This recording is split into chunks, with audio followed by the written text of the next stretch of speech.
Modern learning channel में आपका स्वागत है। मैं हूं बबन लहानी। यदि आपको वीडियो पसंद आता है तो लाइक कीजिए, शेयर कीजिए और कमेंट कीजिए।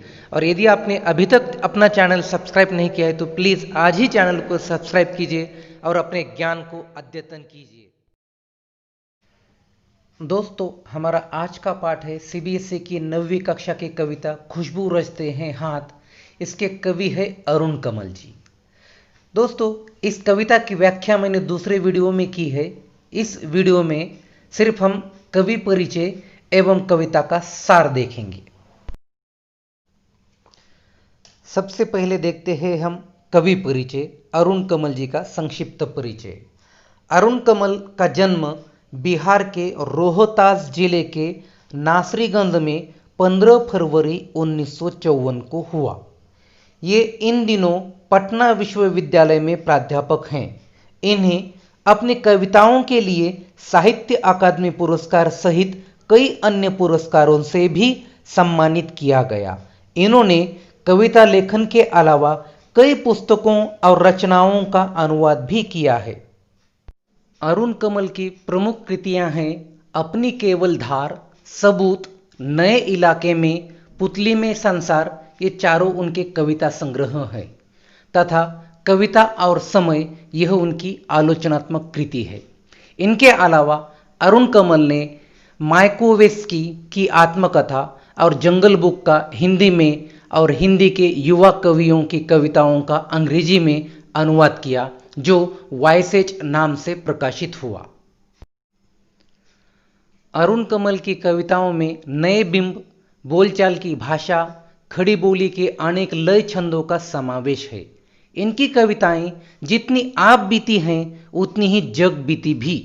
इनकी कविताओं में जीवन के विविध क्षेत्रों का चित्रण है। इस विविधता के कारण इनकी भाषा में भी विविधता के दर्शन होते हैं। ये बड़ी कुशलता और सहजता से जीवन प्रसंगों को कविता में रूपांतरित कर देते हैं। इनकी कविता में वर्तमान शोषण मूलक व्यवस्था के खिलाफ आक्रोश, नफरत और उसे उलटकर एक नई मानवीय व्यवस्था का निर्माण करने की आकुलता सर्वत्र दिखाई देती है। प्रस्तुत पाठ की पहली कविता नए इलाके में एक ऐसी दुनिया में प्रवेश का आमंत्रण है जो एक ही दिन में पुरानी पड़ जाती है।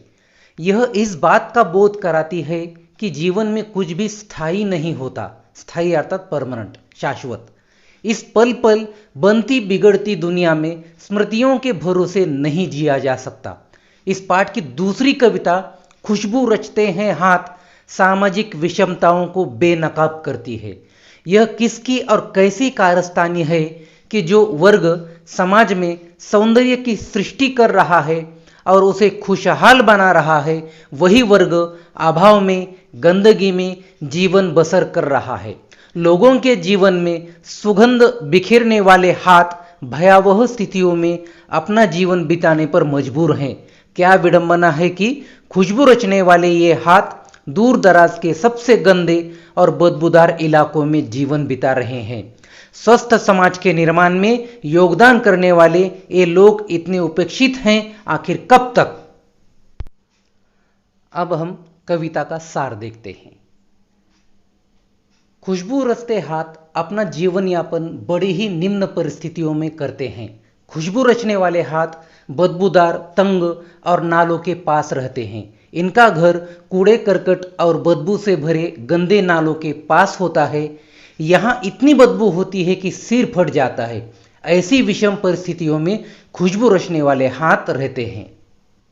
कवि कहते हैं कि बूढ़े लोग, बहुत ज़्यादा मेहनत करने से नाखून घिसे वाले लोग, छोटे बच्चे, नवयुवतियाँ, अपाहिज लोग, जख्मी लोग, यह सभी अगरबत्तियों का निर्माण करते हैं और लोगों को खुशबू प्रदान करते हैं, भले ही वह तंग गलियों में, छोटी गलियों में, गंदी गलियों में क्यों न रहे, लेकिन लोगों को खुशबू प्रदान करते हैं। कवि कहता है कि खुशबू रचने वाले हाथ अर्थात अगरबत्ती बनाने वाले लोग स्वयं कितने गंदे और बदबूदार वातावरण में रहते हैं, इसकी कल्पना करना भी कठिन है। पर इस गंदगी में रहकर भी इनके हाथ में कमाल का जादू है। ये खुशबूदार अगरबत्तियों को बनाते हैं, स्वयं बदहाल हैं लेकिन दूसरों के जीवन को महकाते हैं।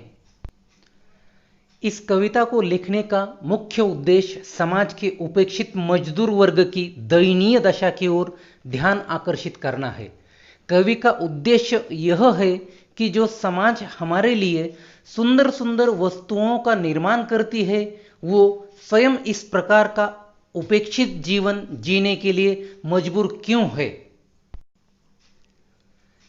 इस कविता के द्वारा कवि श्रमिकों की इसी दयनीय दशा को सुधारना चाहता है।